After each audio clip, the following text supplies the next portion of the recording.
నేను చూసినప్పుడు అనిపిస్తుంది, డబ్బులుండేవాళ్ళు, డబ్బులు లేని వాళ్ళు, చదువుకున్న వాళ్ళు, చదువుకోలేని వాళ్ళు, ఏ ఏజ్ ఉన్నా ప్రతి ఒక్కరు అందరూ సమానమైపోయే పరిస్థితికి వచ్చారు.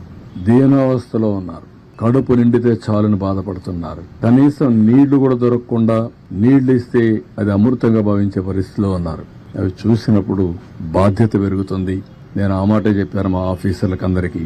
ఈ రోజు ఈ కష్టకాలంలో ఉన్నప్పుడు మనందరి మీద ఒక గురుతరమైన బాధ్యత ఉంది. మీరు ఆ పని చేయండి. నాకు రాత్రికి రేపు ఎల్లుండి 3 days మాత్రం రాజీ లేదు. 0 tolerance. అందరం కలిసి పనిచేయాలి. ఎక్కడ కూడా ఏ మాత్రం కూడా అశ్రద్ధ వహించడం, నిర్లక్ష్యంగా ఉండడం, కష్టాల్లో ఉండే వాళ్ళతో మాట్లాడే విధానం కూడా చాలా ఇంపార్టెంట్. ఒకసారి ఎమోషనల్ గా మాట్లాడతారు, హిస్టీరిక్ గా మాట్లాడతారు. ఎందుకంటే నిన్నటి నుంచి భోజనం లేదు, కళ్ల ముందర పిల్లలకు భోజనం పెట్టలేకపోయారు, పేషెంట్లుగా ఉండే పేరెంట్స్ ను చూసుకోలేకపోయారు.